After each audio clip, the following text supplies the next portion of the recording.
he would start to hit the back end of his career because he's terrorized the Pittsburgh Steelers throughout his professional career with the Cleveland Browns. But to answer your question, no, not at all. Myles Garrett can be 30, he can be 31, he can be 32. This is a guy that is always highly conditioned. He works out extremely hard in the offseason to continue to improve in his craft. And I don't see him slowing down anytime soon. And the same can be said for the Cleveland Browns, hence them rewarding him the way they did. Had another double-digit sack season a year ago, 14 sacks to be exact. And he did so while receiving all the attention from opposing offensive linemen, right? So now when you look at the defensive front potentially being a little better, that actually could help Myles Garrett continue to improve in that sack number from a year ago. Well, something tells me that mega contract is going to work out a little bit better than the one that they handed to Deshaun Watson a couple of years ago. Look, we'll talk about the actual quarterback battle in just a minute, but he's rehabbing that Achilles. Really not expecting to see him this season. But do you expect to see Deshaun Watson in a Browns uniform ever again? No, I do not. I know contractually speaking, they're still tied to him going into 2026 financially, right? But outside of that, you know what? Let me take that back, Chris. He could potentially play again for the Cleveland Browns, right? We don't see that happening this year, but because of what I laid out, the financial agreement for 2026, that's the year 2026 in the NFL, he potentially could still be on the roster just because of the financial agreement. And if he is on the roster, if you paid him a handsome price, you probably want to see that investment on the football field, at least to see what he has in store. But that's a 50-50 chance right now. But when you look at the entire ordeal of this trade, when it's all said and done, regardless what happens from now until his final snap with the Cleveland Browns, this will go down as arguably one of the worst professional trades we've ever seen in American sports. Well, let's get into the quarterback battle then. The guys who will be battling it out this summer and into the fall, most likely. I'm guessing they're going to have multiple starters at quarterback. They got two rookies in Dillon Gabriel and, of course, the headliner, Shedeur Sanders. How do you see this battle being won, and then how do you see it playing out throughout the season? Well, I see this battle being won by Joe Flacco. I think Joe Flacco will win the starting job, and the reason why is because it seems like Kevin Stefanski, head coach Kevin Stefanski, has a liking to Joe Flacco. He's called him, in the midst of the season, and Joe Flacco has answered the call. Not to mention Joe Flacco he's familiar with this offensive playbook. That helps. Then you look at how this whole quarterback room will shake up as we get ready for week one. I foresee the Cleveland Browns having 3 quarterbacks on their opening day roster. Joe Flacco as the starter, Shedeur Sanders, Dillon Gabriel. I think they potentially would try to trade Kenny.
because even though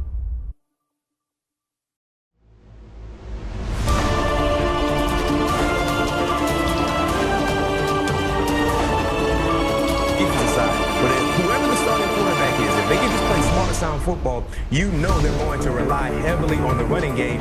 And to your point, we know about the potential and the talent that Christian Jenkins has. I don't expect to see him be RB1 in the beginning of the season, but I wouldn't be surprised to see Jenkins take over that role midway through the season.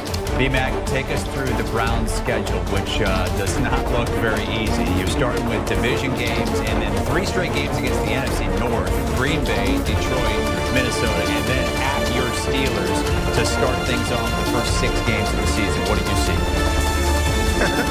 Hey, very, very tough schedule. And this schedule, when you look at weeks 1, 2, 3, and 4, and even going to Minnesota, it makes week 1 overly important. And the reason why I say that, Chris, is because one thing we know about the NFL, week 1 is the week of unknowns. That's when we see upsets take place. Let's go back to a year ago, right? New England traveled to Cincinnati. All the experts and the naysayers felt like Cincinnati would get off on the right track, not knowing exactly what to expect from Jacoby Brissett and New England Patriots. But guess what? Because of the week of unknowns, the Patriots found a way to win that ball game. So if you're Cleveland, you're playing against a team in recent week 1 moments, they haven't fared the best in Cincinnati. That has been the Achilles heel for them in getting off to horrible slow starts. If you can win that ball game, now you can go into week 2 with momentum. But if you happen to lose that ball game, week 1, the week of unknowns, you got Baltimore, Green Bay, Detroit, Jordan Love, Lamar Jackson, Jared Goff, veteran quarterbacks that play at a high level. That could be a very, very difficult task in terms of September football. But in totality, Chris, this was a team that won 3 games last year, right? They were 3-14. I foresee them winning 1 more ball game. I see best case scenario for the Cleveland Browns, 4-13. It's a very, very difficult schedule. They're playing in a difficult division, but I think they can muster up 4 games, and the winnable games potentially be, right, just as I look at their schedule, Chris, the Raiders, Tennessee, the Jets, maybe Minnesota, depending on what's going on with J.J. McCarthy. And you know, regardless of how bad the Browns have been, they've always found a way to win a game in the division, right? So that's basically impossible. So I see 3 and 2 possibles with the Cleveland Browns, and maybe throw Miami into the equation as well. But I see best case scenario 4 wins for the Cleveland Browns this year. I'm sorry, Browns fans. I'm just based on talking on what I've seen and just looking at the schedule. But I see you guys doing much better than what you did. Chào mừng các bạn đã quay trở lại kênh YouTube. Ngày hôm nay anh sẽ dẫn các bạn làm cái này nhé. Bây giờ chúng ta cùng làm thôi. Hôm nay